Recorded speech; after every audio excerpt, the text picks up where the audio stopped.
कितने दिन से महिलाओं को परेशान करता है। तेरे घर में माँ बहन नहीं है क्या? नहीं मानता तो फिर ले इंस्पेक्टर। दोस्तों, क्या हुआ जब एक आईपीएस मैडम विधवा महिला का भेष बनाकर थाने में पहुंची, लेकिन उसे विधवा समझकर एक दरोगा उसके साथ बदतमीजी करने लगता है।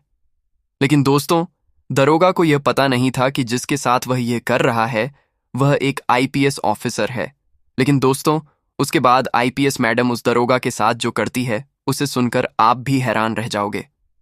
दोस्तों, रात के करीब 10 बजे थे।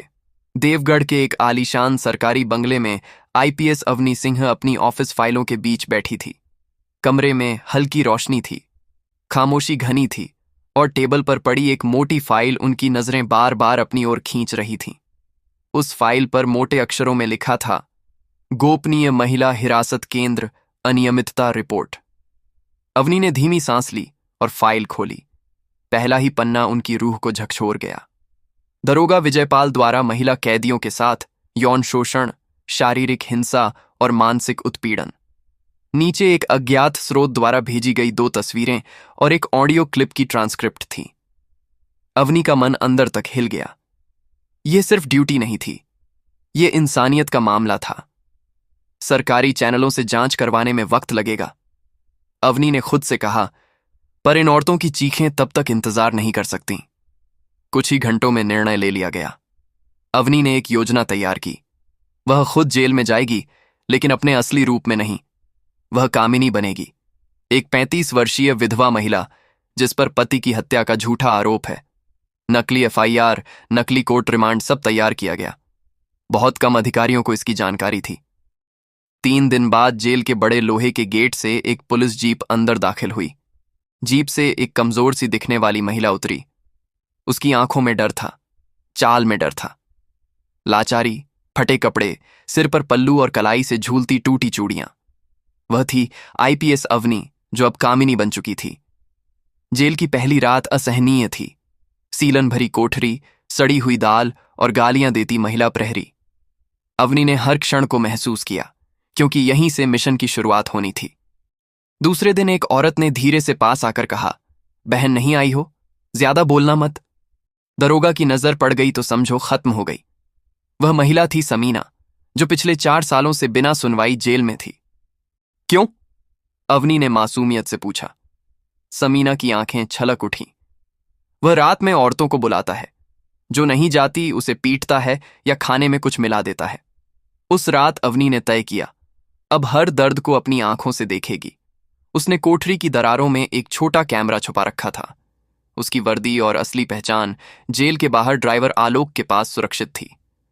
तीसरी रात दरोगा विजयपाल पहली बार सामने आया। लंबा भारी शरीर, आंखों में वासना की आग और चेहरे पर सत्ता का घमंड। नहीं हो? उसने सवाल किया। अवनी ने सिर झुका लिया। नाम कामिनी। आवाज इतनी धीमी थी कि शायद दीवारें भी ना सुन पाएं। दरोगा ने उसकी ठोड़ी पकड़कर चेहरा ऊपर किया और मुस्कुराया। अच्छा है, नई हवा आएगी जेल में। उसकी नजरें बता रही थी कि जल्द ही वह कामिनी को भी उसी रास्ते पर ले जाएगा जिस पर कई औरतें टूट चुकी थीं। अवनी ने कैमरे की रिकॉर्डिंग चेक की। सब सही चल रहा था, लेकिन यह सिर्फ शुरुआत थी। उस रात कोठरी में नींद नहीं आई।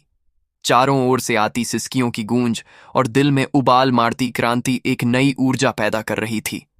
अवनी ने बंद मुट्ठी खोली और खुद से वादा किया, अब किसी की सिसकियां दबेंगी नहीं। अब दरिंदों के दिन गिने जा चुके हैं। जेल के गलियारों में उस रात अजीब सी खामोशी थी। हवा जैसे रुक गई हो, दीवारों में भी सिसकियां अटकी हों। अवनी, जो अब भी कामिनी के भेष में थी, कोठरी के कोने में बैठी अपनी सोच में डूबी थी। 3 दिन बीत चुके थे, लेकिन जिस भयावहता की कल्पना उसने की थी वह असलियत में और भी ज्यादा डरावनी थी। अचानक गेट खुला। 2 प्रहरी अंदर आए और बोले, 114 नंबर बाहर। चलो, साहब ने बुलाया है। 114 नंबर। यही था कामिनी यानी अवनी का नंबर। अवनी ने भीतर से खुद को संभाला और बाहर निकल आई। उसे जेल के उस हिस्से में ले जाया गया जिसे आम कैदियों के लिए निषिद्ध माना जाता था। वहां था दरोगा विजयपाल का कमरा, एक आलीशान ऑफिस, दीवारों पर तस्वीरें, मेज पर रखी शराब की बोतल और एक कोने में आरामदायक सोफा। जेल के भीतर एक अलग ही दुनिया। आओ नई रानी, विजयपाल ने कुर्सी पर बैठे बैठे कहा। नाम क्या बताया था? कामिनी। अच्छा नाम है, लेकिन अब तुम्हारा नाम वही होगा जो मैं बुलाना चाहूं। उसकी आंखों में वैशीपन था। अवनी ने नजरें नीची कर लीं, लेकिन भीतर ही भीतर उसकी नसें तन चुकी थी। कैमरा अब भी चालू था। उसके घूंघट में छुपा हुआ माइक्रो कैमरा सब रिकॉर्ड कर रहा था। विजयपाल ने आगे बढ़कर उसकी ओढ़नी खींचनी चाही, लेकिन तभी अवनी एक झटका देकर पीछे हट गई। डरती हो? जी, अवनी ने कांपती आवाज में कहा। विजयपाल हंसा। अभी तो शुरुआत है कामिनी, यहां डरने की नहीं, आदत डालने की जरूरत होती है। उसने बेल बजाई। एक महिला प्रहरी अंदर आई। विजयपाल ने कहा, इसे वीआईपी बैरक में रखो, मेरी नजर के नीचे। अवनी को एक नई कोठरी में डाल दिया गया। थोड़ी बड़ी, थोड़ी साफ, लेकिन एक जाल की तरह जहां हर कोना दरोगा की निगाहों में था। रात के 2 और बजे थे। दरवाजा खुला। समीना चुपचाप अंदर आई।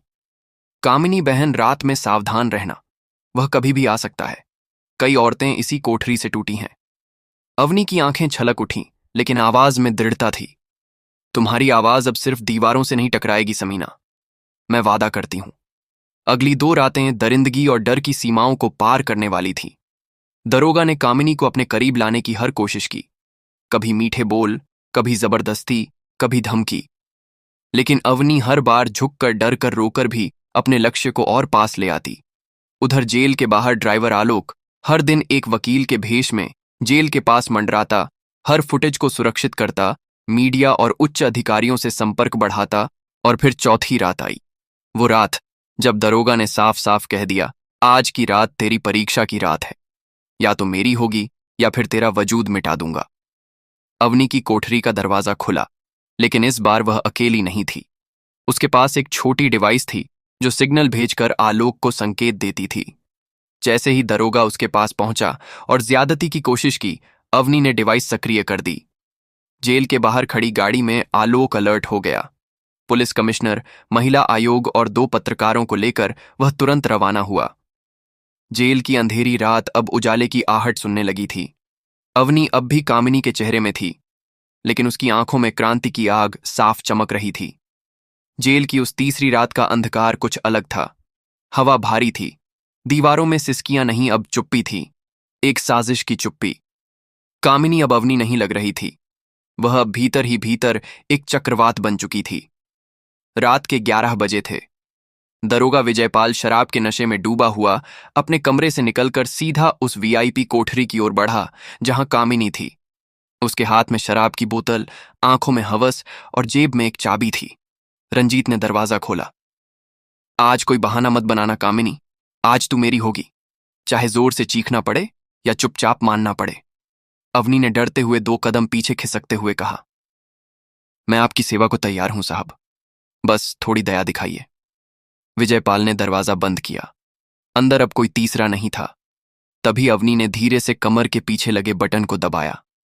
लाइव फीड चालू हो गया। ड्राइवर आलोक ने ठीक उसी वक्त वीडियो को ऑनलाइन शेयर करना शुरू कर दिया। विजयपाल ने जैसे ही अवनी के करीब आने की कोशिश की, अवनी ने कहा, पहले आपकी सेवा करूं या वह बताऊं जो मैं जानती हूं? विजयपाल ठिठक गया। क्या मतलब? अवनी अब सीधी खड़ी हो गई। चेहरे से डर नहीं, बल्कि आग झलक रही थी। मैं जानती हूं तुम इस जेल में सिर्फ वर्दी नहीं, एक पूरा रैकेट चलाते हो। तुमने समीना, फरीहा और कई औरतों को न सिर्फ शारीरिक बल्कि मानसिक गुलाम बनाया। तुम्हारे आदमी जेल में ड्रग्स पहुंचाते हैं, बाहर के गुंडों से पैसा लेते हो, औरतों को सप्लाई करते हो, और जो मुंह खोलती है उसकी लाश जेल के कुएं से मिलती है। विजयपाल हंस पड़ा। तू क्या करेगी? एक विधवा औरत तू किसे बताएगी? जिसे बताना था बता चुकी हूं। अभी तुम लाइव हो। तुम्हारी यह दरिंदगी, तुम्हारा सच पूरा देश देख रहा है। विजयपाल के चेहरे का रंग उड़ गया। वह पीछे हटा, लेकिन तभी दरवाजा जोर से खुला। महिला आयोग की अधिकारी, कमिश्नर, पत्रकार और आलोक अंदर आ गए। दरोगा विजयपाल, आपको बलात्कार की कोशिश, महिला उत्पीड़न, जेल के अंदर गैरकानूनी गतिविधियां संचालित करने और कई गंभीर धाराओं में गिरफ्तार किया जाता है। विजयपाल भागने की कोशिश करता है, लेकिन चारों तरफ से हथकड़ियां लेकर पुलिसकर्मी घेर लेते हैं। वही प्रहरी जो उसके इशारों पर काम करते थे, अब सिर झुकाए खड़े थे। अवनी, जो अब आईपीएस अवनी सिंह के रूप में सामने थी, ने एक अंतिम नजर उस कोठरी पर डाली।